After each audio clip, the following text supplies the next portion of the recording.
Video में ओडिशा के मुख्यमंत्री नवीन पटनायक भाषण दे रहे हैं।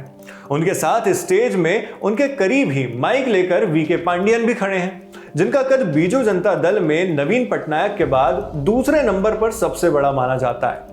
भाषण देते वक्त सीएम पटनायक ने अपना एक हाथ लेक्टर्न के ऊपर रखा हुआ है और यह हाथ जोर जोर से कांप रहा है। इतने में वीके पांडियन की नजरें उस हाथ पर पड़ती हैं। इसके बाद बस कुछ ही सेकंड में वीके पांडियन का हाथ बढ़ता है और वो नवीन पटनायक का कांपता हाथ लेक्टर्न की बॉर्डर के नीचे छिपा देते हैं। इससे दो चीजें होती हैं।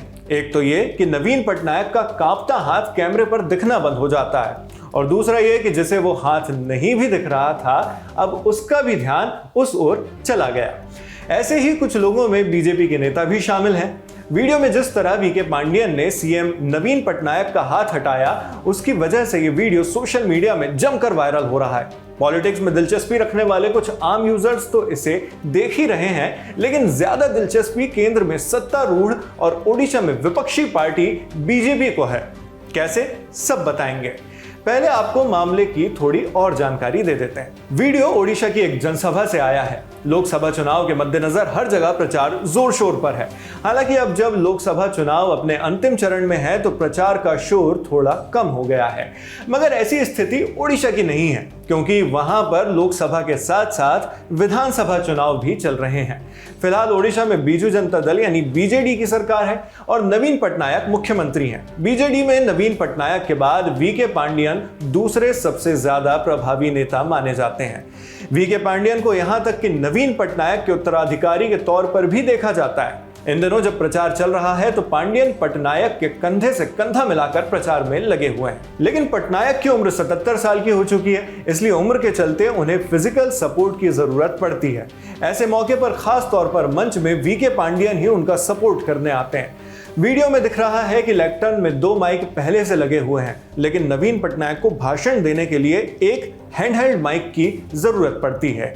इसलिए पांडियन हाथ वाला एक माइक नवीन पटनायक के सामने पकड़कर बगल में खड़े हो जाते हैं। इस उम्र में हाथ कांपना कोई अनोखी बात नहीं है। नवीन पटनायक के भी हाथ कांपते हैं और ये बात किसी से छिपी भी नहीं है। लेकिन जिस तरह से पांडियन ने पटनायक का कांपता हाथ हटाया, इस बात पर ज्यादा नजरें खिंच रही हैं, खासकर बीजेपी नेता और समर्थकों की। इसी तरह असम के मुख्यमंत्री और बीजेपी नेता हिमंता बिस्वा शर्मा की नजर भी वीडियो पर खिंची।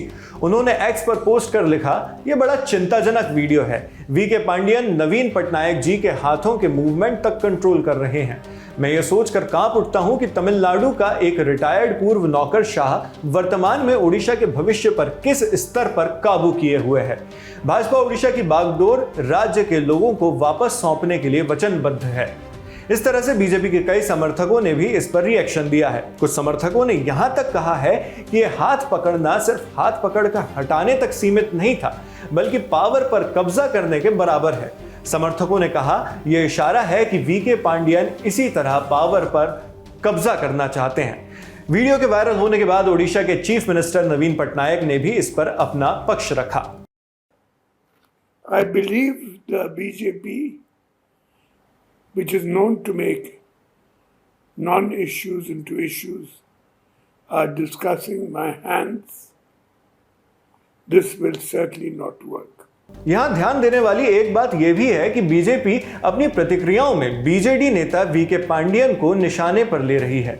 नवीन पटनायक जिनका हाथ कांप रहा था, उन्हें नहीं। इसके पहले भी बीजेपी कई दफा पांडियन को निशाने पर ले चुकी है। बीजेपी हमेशा से ही आरोप लगाती रही है कि वीके पांडियन ओडिशा और बीजेडी की सत्ता हथियाना चाहते हैं।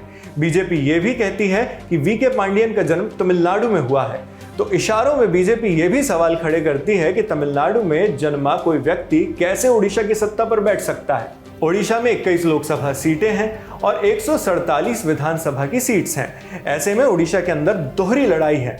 इस दोहरी लड़ाई में नतीजा क्या आता है वो देखना दिलचस्प होगा। फिलहाल इस खबर में इतना ही। आप इस बारे में क्या सोचते हैं हमें कमेंट बॉक्स में लिखकर जरूर बताएं। मेरा नाम है शेख नावेद। देश और दुनिया की खबरों के लिए आप देखते रहिए दी लल्लन टॉप। शुक्रिया।